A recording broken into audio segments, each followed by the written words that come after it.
Começar a projetar sistemas pode ser assustador, já que envolve não só ter a base técnica para tomar boas decisões, mas também ter um entendimento profundo do problema que você quer resolver. Hoje, vamos resolver um problema clássico de entrevistas técnicas e no final você vai ter um passo a passo para projetar qualquer sistema.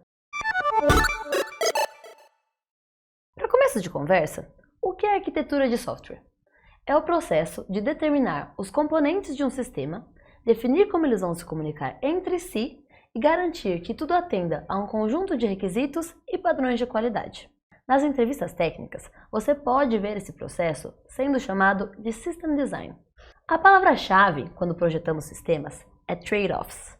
Esses são os prós e contras que analisamos em cada decisão de arquitetura e pesamos contra quais aspectos de qualidade são mais importantes no nosso sistema. Geralmente, equilibramos aspectos como velocidade de resposta, custo e complexidade. Vamos ver isso na prática, começando pelo passo 1, entender o problema. Vamos projetar um encurtador de URLs. O fluxo de uso é simples. Usuários enviam uma URL longa, o sistema cria uma URL curta para substituir e cria um mapeamento interno que associa a URL curta à original. Então retorna a versão curta para os usuários. Depois, quando um cliente acessa a URL curta, o sistema reconhece e redireciona o usuário para o local correto. Passo 2. Identificar requisitos. A regra de ouro para projetar sistemas é não invente as regras. Faça perguntas de esclarecimento.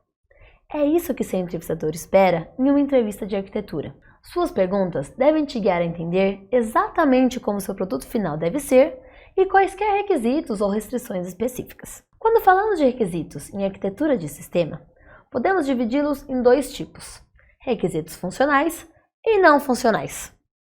Requisitos funcionais, como o nome sugere, especificam as principais funcionalidades do seu sistema e o que o usuário pode esperar delas. Requisitos não funcionais, por outro lado, falam do aspecto técnico, cobrindo elementos que garantem a qualidade do sistema, como performance, escalabilidade, disponibilidade, segurança, entre outros. Direto do enunciado do problema, podemos derivar alguns requisitos funcionais, como 1. Usuários devem poder enviar uma URL longa e receber uma URL curta como retorno. E 2.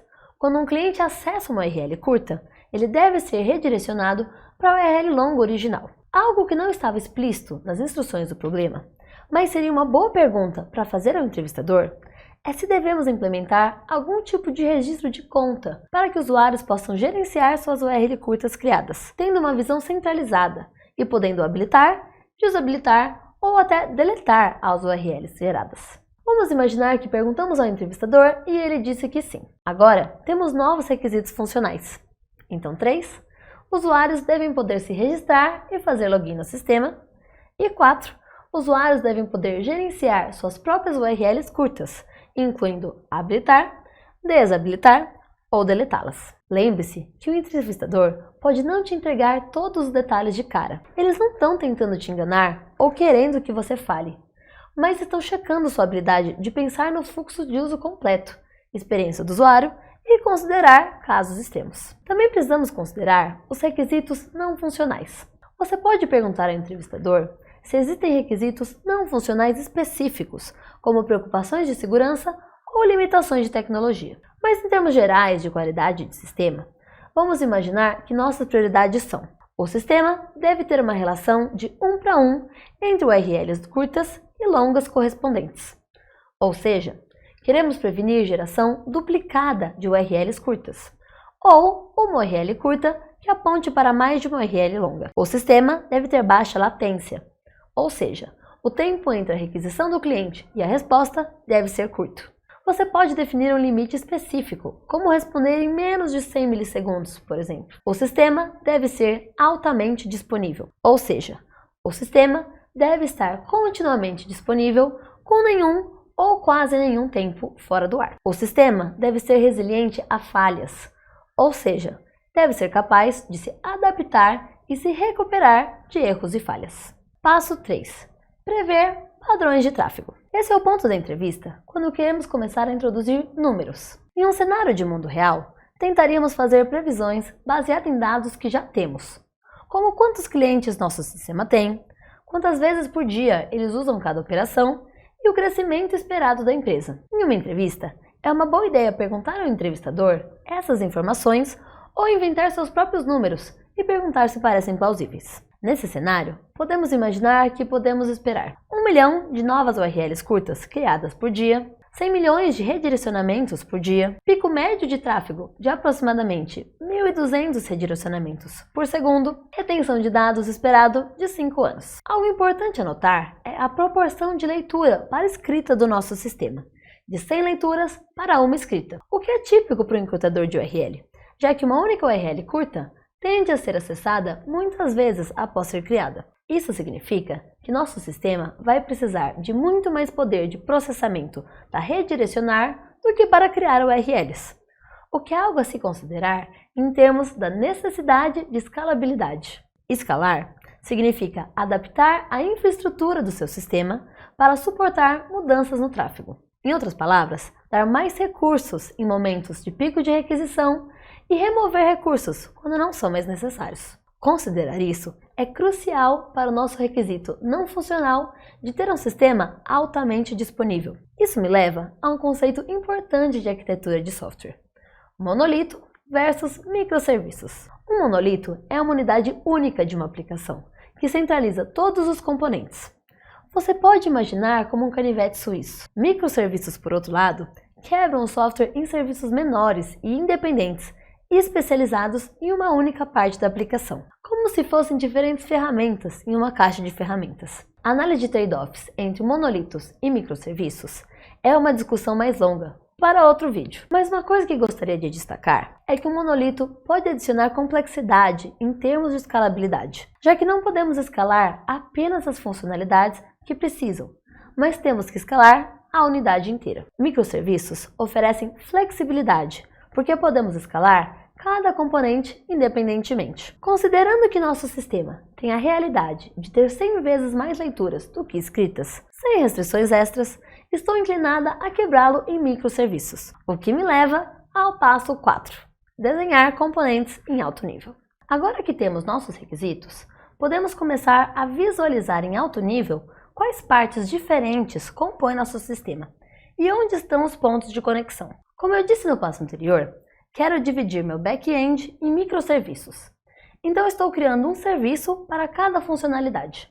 Vamos ter um serviço para criar URLs curtas, outro para redirecionar URLs curtas para suas versões originais e um terceiro serviço para lidar com registro e login de usuários. Esses serviços precisam estar conectados a um banco de dados para persistir e acessar o mapeamento entre URLs longas e as curtas, assim como dados de usuários. Então adicionamos um componente de banco de dados em alto nível. Também precisamos de um componente para o nosso front-end, para que os usuários possam interagir com o nosso sistema. Chamamos isso de nosso cliente ou client. Vamos adicionar também um serviço de autenticação, responsável por lidar com registro de usuário, login e emissão de tokens que identificam quem é o usuário nas requisições subsequentes. E finalmente, precisamos de um conector de API, que é o ponto de entrada para as requisições do nosso cliente serem direcionadas ao back-end. Note que não estamos dizendo qual banco de dados ou qual linguagem de programação estamos usando ainda. Isso vem depois. Primeiro, queremos entender o formato do sistema. Passo 5. Definir APIs. Com os componentes definidos, podemos começar a esboçar o contrato entre eles. Uma API é uma interface que define como duas aplicações se comunicam, o que uma pode pedir e o que a outra responde. Vamos mantê-los simples e focados nas operações principais. Vamos ter um método POST para a criação que recebe uma URL longa no corpo da requisição e retorna a URL curta gerada. Esse é o ponto de entrada para o nosso serviço de encurtamento de URLs. Também temos um método GET que recebe uma URL curta no path e responde com HTTP 301 ou 302, redirecionando para a URL longa original. Um post para receber dados do usuário, como e-mail e senha, e criar uma nova conta de usuário. Outro post que recebe credenciais do usuário e retorna um token de autenticação, que o cliente vai usar em toda a requisição protegida daquele ponto em diante. Um GET, que retorna a lista de URLs curtas pertencente ao usuário autenticado para que possam gerenciá-las. Um método patch, que permite que usuários editem URLs, habilitando ou desabilitando. E por último, um método delete, que permite que usuários deletem suas próprias URLs curtas. Passo 6.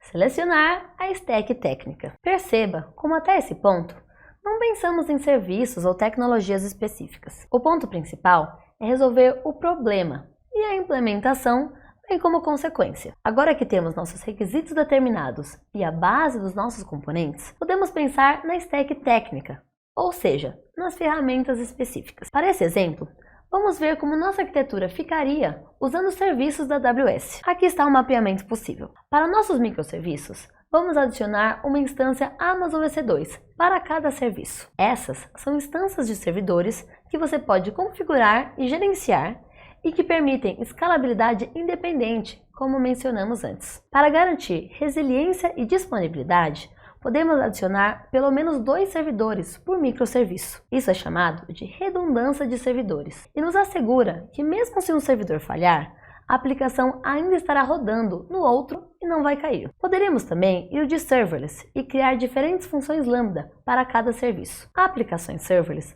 têm o benefício de escalar automaticamente, mas vem com seus próprios desafios. Caso queira se aprofundar em Lambda e arquitetura serverless, veja nossa playlist dedicada exclusivamente a isso. Como estamos criando uma arquitetura com instâncias de servidor gerenciadas, devemos adicionar também um Load Balancer com o Amazon Elastic Load Balancer. Ele vai nos ajudar a distribuir o tráfego entre diferentes servidores. Para o cliente, vamos usar AWS Amplify, que vai hospedar nossa aplicação front-end com deploys automatizados, CDN e HTTPS prontos para uso. Se você tem curiosidade de aprender mais sobre como aplicações front-end funcionam na internet e o que serviços de deploy como a AWS Amplify fazem por baixo dos panos, vou deixar 2 artigos na descrição que vão aprofundar mais nisso. Para o conector de API, estamos usando Amazon API Gateway, que vai rotear as requisições para os nossos microserviços. Para a autenticação, vamos usar Amazon Cognito para lidar com registro de usuário, login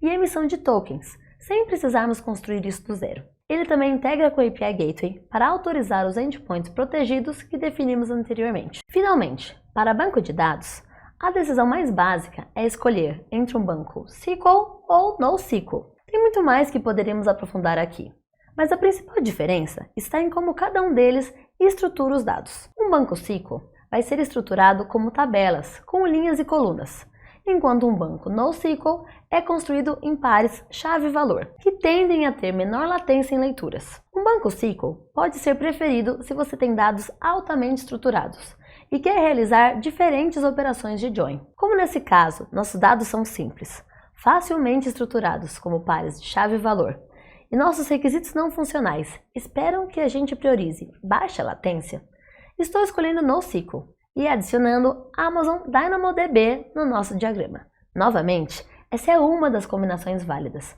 não a única. Um conjunto diferente de trade-offs poderia te levar a um banco relacional, um serviço com containers ou uma estratégia de autenticação diferente. O que importa é ser capaz de justificar cada escolha contra os requisitos. Passo 7. Considerar restrições de implementação. Para muitas entrevistas técnicas, o que fizemos pode ser suficiente. Mostramos ao entrevistador que entendemos o problema e seus requisitos, projetamos o fluxo em alto nível e sugerimos uma stack técnica, baseando em trade-offs específicos. Mas você ainda pode ir além e apontar preocupações de nível mais baixo. Uma boa forma de fazer isso é revisar sua lista de requisitos e checar se você cobriu tudo. Então vamos fazer isso. Começando pelos requisitos funcionais, usuários devem poder enviar uma URL longa e receber uma URL curta em retorno. Check. Quando um cliente acessa uma URL curta, ele deve ser redirecionado para a URL longa original. Check também. Usuários devem poder se registrar e fazer login no sistema. Check. E usuários devem poder gerenciar suas próprias URLs curtas, incluindo habilitar, desabilitar e deletá-las. Check. Agora, para os requisitos não funcionais. O sistema deve ter baixa latência. Ok. Consideramos isso em nossas escolhas de arquitetura. O sistema deve ser altamente disponível. Ok, podemos escalar partes do nosso back-end independentemente. O sistema deve ser resiliente a falhas. Ok, também temos redundância de nossos servidores. E o sistema deve ter uma relação de 1 para 1 entre URLs curtas e URLs longas correspondentes. Perceba como não abordamos o requisito de não ter URLs duplicadas. Em uma entrevista, o entrevistador poderia apontar isso para você ou poderia fazer uma anotação silenciosa sobre como você não se atentou a detalhes. Existem algumas opções para isso que valem a pena pesquisar e cada um vem com seus próprios trade-offs. Uma possibilidade é fazer hash a URL longa e pegar os primeiros caracteres com uma URL curta. E antes de escrever no banco de dados, checar se a URL curta já existe. Se sim, podemos adicionar um pequeno apêndice à URL curta e refazer o hash, até conseguirmos uma URL única. Parabéns! Você acabou de projetar um encurtador de URLs. Antes de encerrar, quero deixar algumas coisas que fizeram a maior diferença para mim quando eu estava começando a projetar sistemas. A primeira é que a arquitetura de software é uma questão de prática. Quanto mais sistemas você projeta, seja na vida real ou em exercícios teóricos, mais padrões você começa a reconhecer. E mais rápido o seu cérebro vai não tenho ideia de por onde começar, para beleza. Isso parece com algo que eu já vi, sei o que fazer. É por isso que estudar problemas clássicos é tão valioso. Encurtadores de URL, apps de chat, feeds de notícia, sistemas de reserva, plataformas de streaming de vídeo. Esses problemas sempre aparecem em entrevistas. Não porque os entrevistadores são preguiçosos, mas porque cada um exercita um conjunto diferente de fundamentos. Uma vez que você projetou cada um deles, começa a ter blocos de construção reutilizáveis para usar em seus sistemas. A segunda coisa é pensar criticamente sobre cada decisão que você toma. Não escolha um banco de dados porque todo mundo usa, ou uma tecnologia porque está na moda. Pergunte por quê. E mais importante, pergunte o que você está abrindo mão quando escolhe alguma coisa. Cada decisão de arquitetura tem um custo, e ser capaz de articular esses trade-offs é o que separa alguém que só memorizou respostas de alguém que realmente entende o que está fazendo. E por último, invista nos fundamentos. Coisas como bancos de dados funcionam por debaixo dos panos, como caching muda a performance, o que acontece em uma requisição de rede. Esses conceitos aparecem em absolutamente todo sistema que você vai projetar. E quanto mais forte for sua base, menos intimidante qualquer novo problema vai aparecer. Projetar sistemas é menos sobre saber a resposta certa e mais sobre pensamento estruturado. Se você passa pelos requisitos, padrões de tráfego, componentes, APIs e escolha de tecnologia e justifica cada decisão contra um trade-off, você está no caminho certo. O encurtador de URLs que projetamos hoje é um problema clássico de entrevista, mas o framework funciona para quase qualquer coisa. Comece pelo problema e não pela tecnologia. Se isso ajudou, deixa um like, se inscreve para mais conteúdo de cloud e arquitetura de software e comenta quais outros problemas clássicos você gostaria que a gente quebrasse. Nos vemos no próximo. Tchau!